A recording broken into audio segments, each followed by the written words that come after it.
Okay, so you guys get to do whatever you want to me. Your goal is to submit me, finish me. I'm just going to defend whatever you're doing. I'm not trying to escape. I'm not trying to improve my position at all. I'm just trying to deal with your attacks as they come into me. Starting with the white belt. Come on out, Hari. Slap bump, and have your way with me. Go.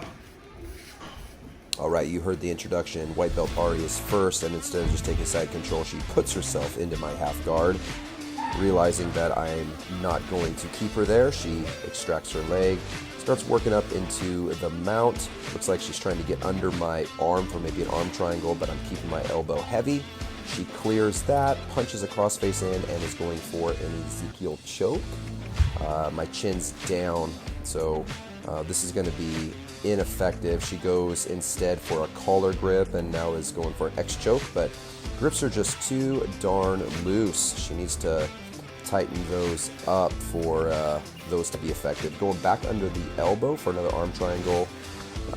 Again, I drop my elbow heavy. Now she's going into a straight arm attack. Back to the neck, working that Ezekiel again. You can't really see it, but I'm moving my chin, keeping it tucked. She's going back into that arm triangle, and her time is up. Here comes blue belt Jesse. Let's see what he does. So he gets a connection on my legs and throws a pass in there, even though I wasn't going to prevent him from passing my guard. It was a nice touch. Got a rep in there. You know, this is kind of a strange drill because, ooh, that was really nice. Pulled me up and is taking my back. Strange drill because I'm not trying to improve my position. I'm just reacting to what these guys are doing to me. And it's just something that doesn't normally come up in a roll, so it can be a little confusing at times. I'm dropping my head and shoulders down. He takes my belt and wraps it around my arm, taking my arm out of the way. Check this out. And then beautiful transition into a mounted triangle here.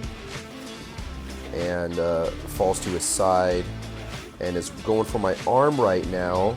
Unfortunately, time runs out before he can go much further with that. That was a nice move. Here comes John, bull in the China shop, drops his knee right on my guts, and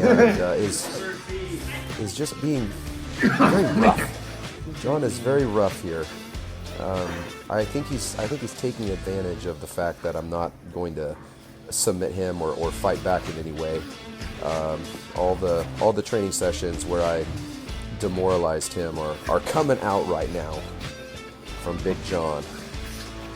Let's see, he's kind of throwing everything at me. He's got an armbar going. He could possibly go mounted triangle, and then and he's throwing in an Ezekiel choke for good measure. So kind of 3 submissions all at once that he was throwing at me.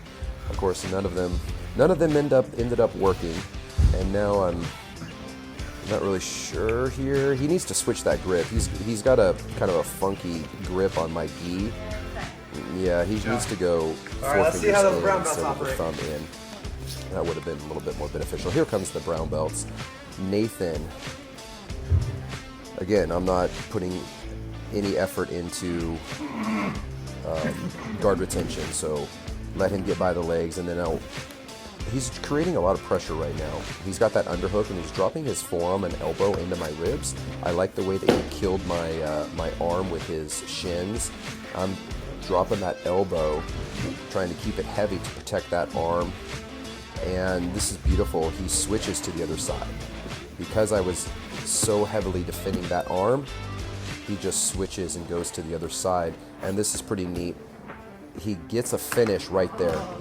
Your legs don't have to be over the head in order to get a finish on the armbar, as we saw there. That was an extremely tight armbar because his legs were controlling my shoulder, and then he locked out the elbow on the attack.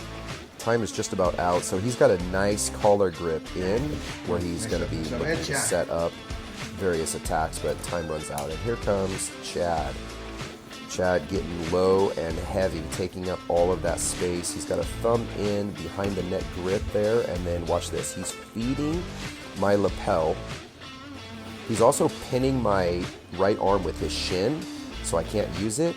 and now he goes into a baseball bat choke. Oh, that was so tight. Baseball bat choke using my lapel. And he's still pinning my shin. Now he turns that into a Kimura attack. Teleport back take. He's diving after my arm. Look at how he cleared my arm, got it out of the way so that he can insert his thumb in lapel grip there, hand behind the neck. Nice tight finish there. Still have a little bit of time left, so he's transitioning. He's got a nice underhook on my arm, transitioning, and then just like what Nathan did, legs over the head, I push it off, and he gets that same arm bar where he's just controlling the shoulder. Time did run out. So he got that tap though. I hope you guys can see the progression of like that was amazing. Mindset. What's happening in the mind of a white belt, of a blue belt of various sizes, and then as you get to the higher experience, just the biggest thing that I felt, precision in where they're moving. It's not clunky. It's very precise. Even if one attack fails, it leads to something else, and it's like you saw with Nathan and Chad. They're digging, or I should say, I'm digging myself into a deeper and deeper and deeper hole until it's checkmate. So that was cool. We'll do some more of this at various times because I'd like you guys to experience this too, where you're in my position and you get to feel the attacks of a white belt, of a blue belt, and so on and so forth. Okay, ready? 1, 2, 3.